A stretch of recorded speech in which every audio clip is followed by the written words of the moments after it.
Good morning everyone, welcome to Our Small Footprint. My name is Nyssa, and if you're new here, we are a family of 8 who live off-grid in Australia. Today's video is just going to be a quick one. I'm heading off to do my 6-weekly grocery shop today, but I wanted to quickly film before I go, and I'll try and edit this while I'm waiting. I have to go and change my license number because Optus had a data leak, so I have to change my license number and register the new trailer and things like that. So while I'm sitting in Queensland Transport, I might get it done. But I wanted to check in and say thank you very much for the 4,000 subscribers. It's super exciting. It took me about 11 months to get there, which is far more than I could have imagined. So I'm going to do a bit of a seed giveaway of all my excess seeds that I've saved. Now, all of these have been saved in last season. So they're all, germination rates have all been pretty good from what I have found from germinating them myself. So what I'm going to do is I'm going to make it simpler on everyone. I'm going to list off some of the stuff that I've got here and try and put some photos up of what the plants looked like in case you're unaware. And then what I'm going to do is I'm going to get you to message me on Facebook or Instagram or email any of them. My email is listed in my about page, to say what you're interested in and give me an address for posting to, because I don't think doing it in the comments is particularly feasible, and I don't want to send people things that they don't want, so I want to know what you're after rather than just sending you random items. So I'm going to list them off, but first up, I finished my inventory for my shopping trip and people like to see how I do that, so I'm just going to show you that and then I'll come back and I'll talk about the seeds.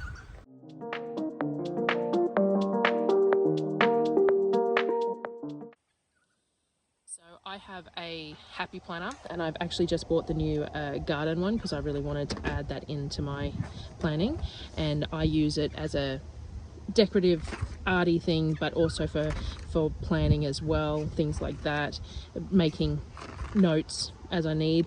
The chicken eggs are due to hatch on the 11th of October, so I've got that noted down in here and things like that.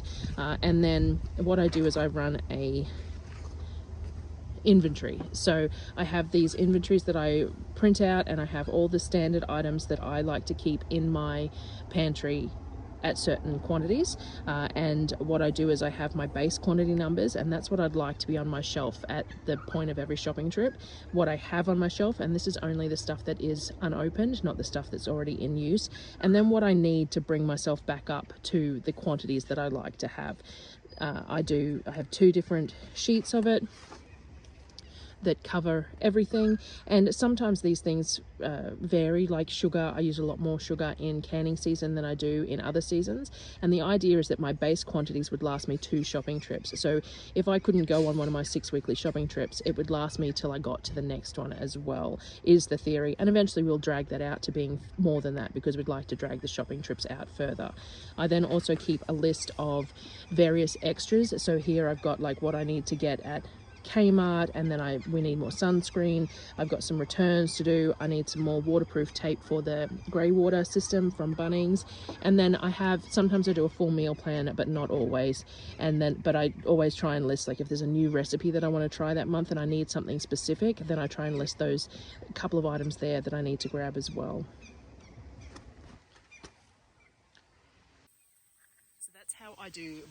That's the basics of how I plan my grocery trip. I do a freezer and fridge inventory as well, although we tend to use most of our fridge and freezer down to nothing each 6 weeks. Not quite nothing. There's always a couple of bags of frozen chicken, a couple of bags of frozen mince, things like that, to make sure that if we couldn't make it to a shopping trip, we'd have a bit extra.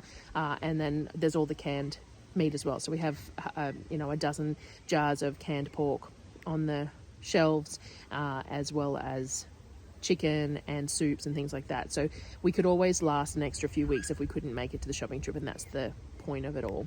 So that's the basics. All right, so seeds wise, now there's a few different types of seeds that I have. Most of them have been saved. I do have some extra cowpeas though. I bought some cowpeas and I got far too many. They were smaller than I realized, and I bought them by weight, so I have far too many of those. So if anyone wants some cowpeas, let me know. They're a black-eyed field pea. They're good nitrogen fixers, but they're also, you can eat the peas young. The leaves can be used young as a spinach, and you can dry them as to black-eyed peas as well. So they're a nice versatile item. Then I have some saved seeds from my peppers. So one of my favorite ones is the Aji Pineapple, which I mentioned. So it's AJI Pineapple. I'll put a photo up on them. They're these bright yellow, I can't find the jar now, of course, bright yellow pepper. And so I keep all my seeds in these little amber jars that are labeled. So I have these Aji Pineapple ones, and I've probably got, I don't know, 40 or 50 seeds in there, and I don't need any more this season, and I will save from this year's peppers.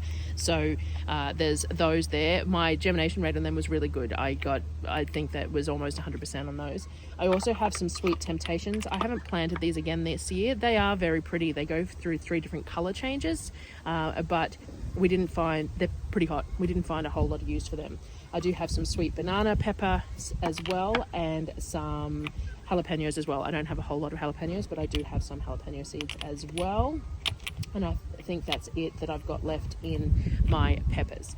I do have a whole jar of loofah seeds. I forgot to bring it out. A whole jar, like a probably 500 ml jar of loofah seeds. So I have heaps of loofah seeds to share.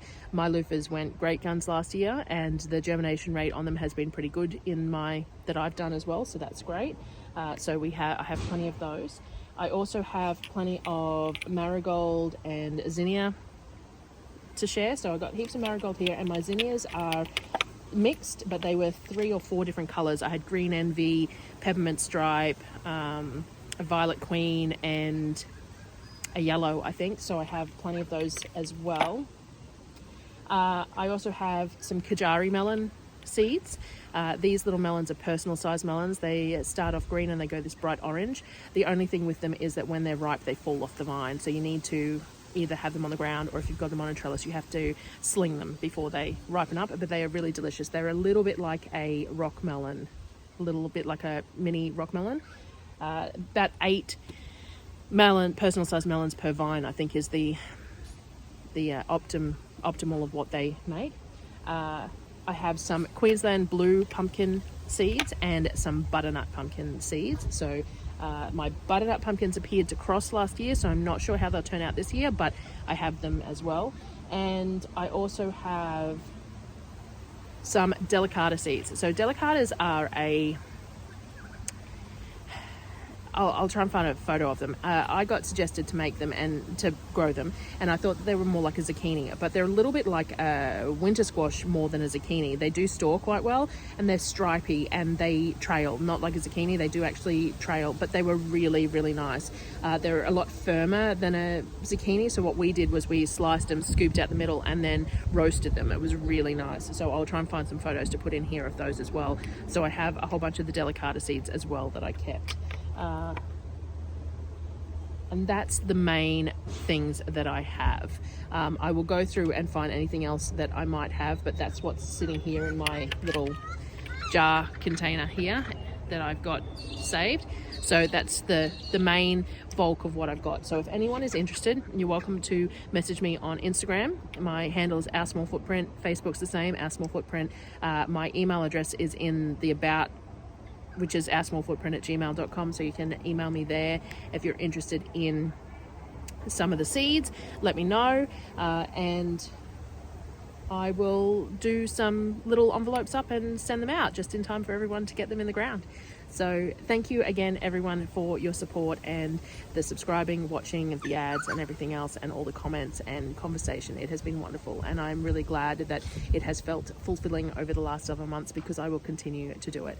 I told myself I would give myself 12 months of doing it and see where I was at then and if it was worthwhile. And whilst it's a lot of time to not a lot of income, I'm really enjoying the process of it, and I'm enjoying the recording of everything. So I've got videos to look back on, and I have enjoyed the growth of myself in front of a camera and the way the filming has gone, and I look forward to upgrading more equipment and making it even better for you guys, but also for myself. There's a satisfaction in doing it nicely. So thank you again, and I will see you. Probably next video will be the grocery haul, because I'm leaving today and I don't get much done other than the groceries and stuff like that while I'm gone. So I'll get this one edited up for while I'm gone, and then on Saturday I'll have the grocery haul. I actually have the food hamper this weekend as well, which is a little bit of a crappy timing, but we take what we can take, so that's the way it's going to be. And so I'll probably have that on Sunday for you as well. So the grocery haul Saturday and the food hamper on Sunday. Thanks again, guys. See you later.